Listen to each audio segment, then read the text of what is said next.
So ito po yung mga oras dito. Dimanche to Judy, 9 to 9. So 12 hours, no? Then Friday to Saturday, it's 9 to 13 hours, 9 to 10. So mas mahaba siya. Ito yung mga regulations, no? Nakikita natin. Okay. What now?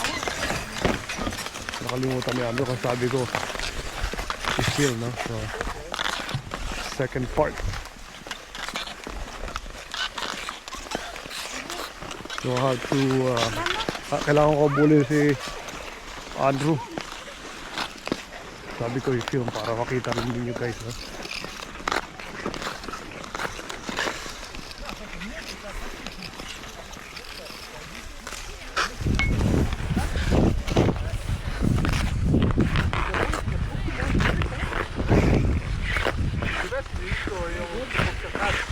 Yeah.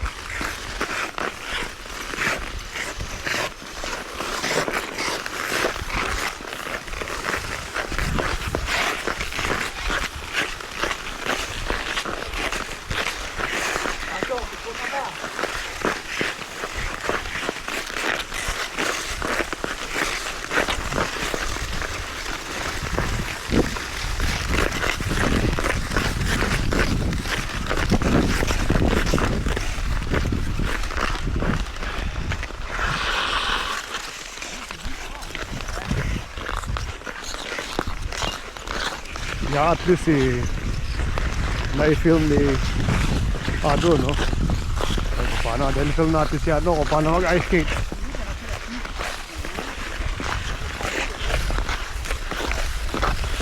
Yeah, galing ni Andrew na, oh. Yan. Yeah.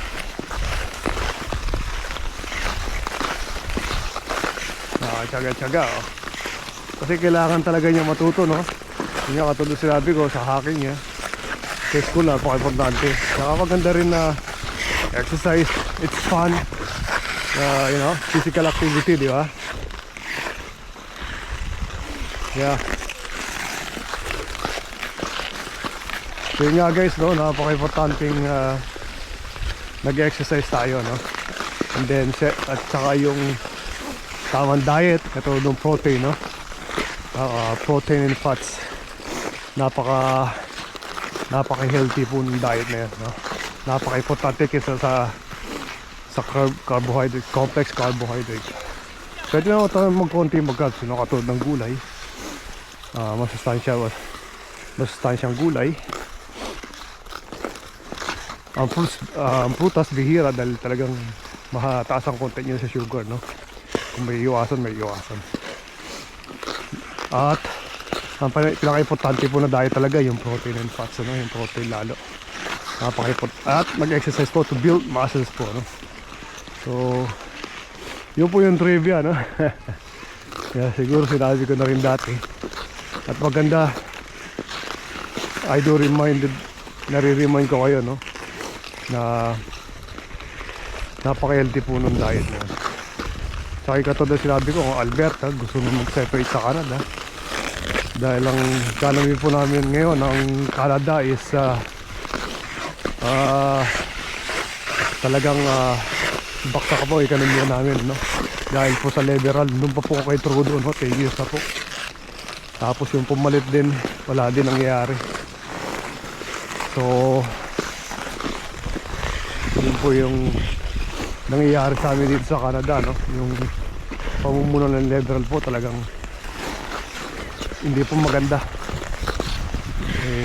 Siyempre gusto ko rin malaman ninyo na kung anong nangyayari sa amin dito sa Canada. Yeah. Tapos wala kami nakuha na trade sa US. At mas kinampihan ng Canada ngayon yung China, no? Nagpapasok sila dito ng 49,000 every year ng mga electric vehicle. At napakaganda ng mga electric cars na galing sa China. 5 klaseng electric cars yung galing China ang ipinasok nila sa Canada, which is napaka-quality at napaka-mura. So more likely ang mga tao, kung ako bibili ng electric, siguro yung nagbibiling ko yung galing China kasi mura na at saka mas quality. Ibang klase yun. Yung mga pinapanood ko tungkol sa mga sasakyan, yung nagsabi na napakagandang klase, napaka-quality, tsaka mas mura, no? So, more likely ang mga tao mas nilang bibilin, no? Pag nakapasok sila dito. So, ang bill nila is 49,000 every year na ipapasok ng China dito sa Canada. Yeah. At kasi mas nilirinig ka, hindi na makipag-deal sa China kesa sa US, kaya lalo ang laki problema kasi po US talaga ang pinakang sa ating 77 to 78% deal namin galing sa trade deal namin galing sa US talaga. So napaka-importante ng US. At the same time, when it comes to military, no, protektado kami ng US. So without US, hindi namin kaya protektahan ang Canada, hindi kaya protektahan ng bansa, no, pag inatake tayo ng bawa ng halimbawa wala, no, Russia or China, wala tayong laban, no.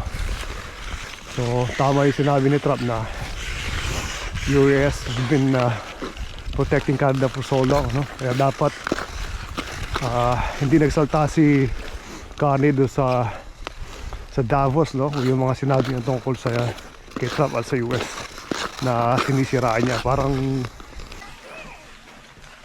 so siyempre si talagang napakasipag na matuto talaga ng ice skate, no? You want another one? More rounds for you? That's about it? Huh? You wanna film? Yeah, going around. Stop. Talk about yourself, like what do you want to do?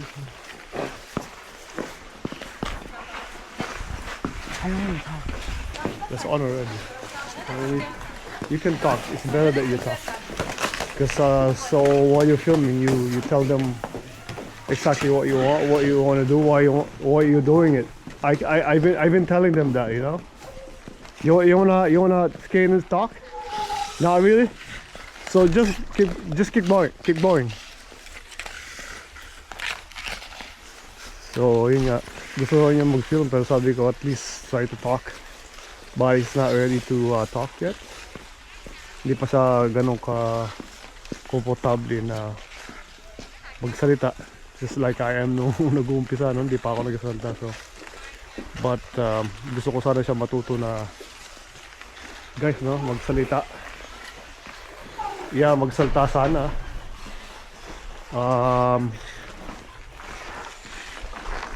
Sa camera, no? Sabi ko maybe you can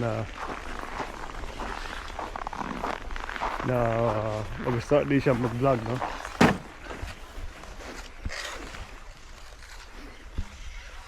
Yeah.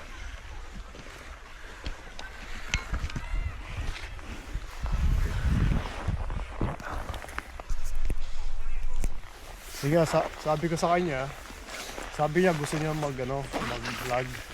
Kunin niya yung camera dun sa, gusto niya kunin yung camera, guys. Tapos ikot siya dito sa ice rink. Ikot siya tapos mag-vlog siya. Sabi ko walang problema, pero sabi ko sa kanya magsalita ka. So at least you could talk to the camera. Kasi pag nagsalita ka sa camera, kinakausap mo yung mga tao na nanonood. Pero sabi niya, hindi pa siya ready. Kaya binalik niya sa akin. Siguro makikita niyo, kinuha niya yung camera sa akin, naka-on siya. Diba? He wants to do it. Pero sabi ko sa kanya, ganyan din naman ako nung nag-umpisa, no? Na hindi naman ganun kadali makipag-usap sa camera ng ganito, diba? So sabi ko sa kanya, you can try, diba? Para matuto ka. Talagang kahit naman sino nag-uumpisa sa ganyan, hindi pa makakapagsalita masyado sa camera. Hanggang sa maging komportable ka, diba? So, pero binalik niya kagad sa akin yung camera kasi sabi niya hindi pa raw siya ready, no? So, sabi ko naman sa kanya okay lang yun. So, maybe one of these days, yeah, diba? Tapos na rin mag-ski.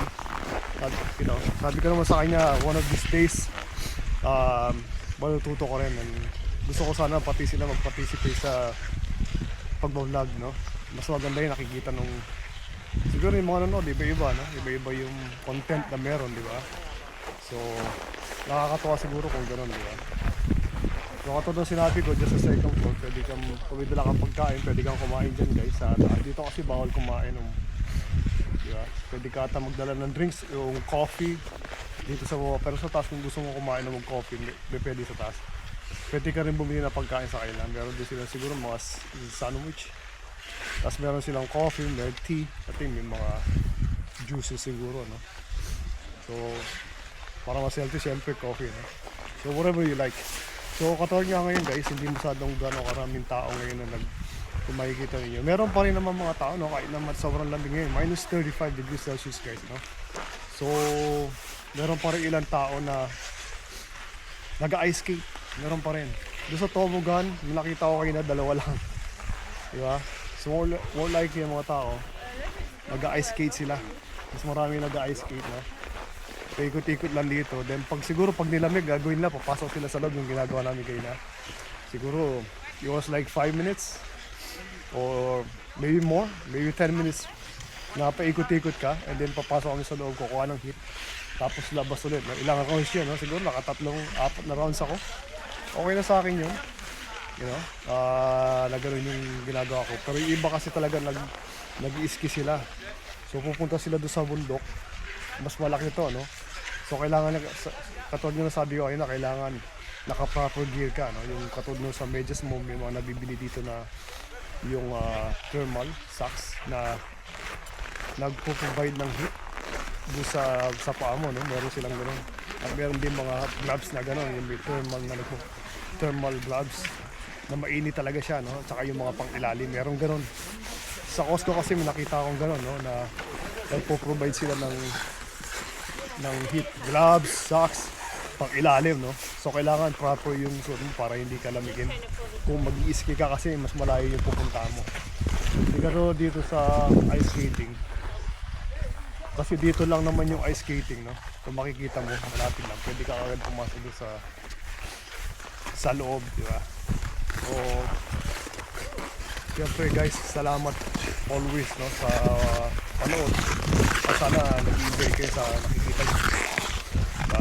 Kung ano man yung magawa namin na content, alam naman, sana ma-enjoy nyo, diba? Kahit paano yung nakikita ninyo, no? So, yeah, maybe one of these days siguro. Baka ski naman, no? Masubukan. Pero siyempre, depende dito sa buso ko kung ano yung trip nila. Kasi pwede naman mag-rent dito na ski, no? Actually, sa loob. Pwede mag-ski. And then, pwede ka rin magpaturo. You just have to register, I think, sa loob.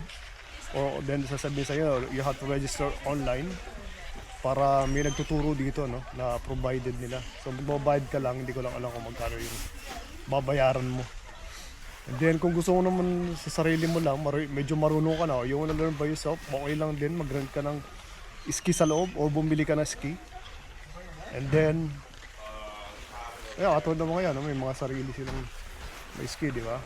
So, you could just do it, di ba? Pwede ka naman matuto, di ba? So guys, salamat sa papanood, no? Thank you. So si Andrew,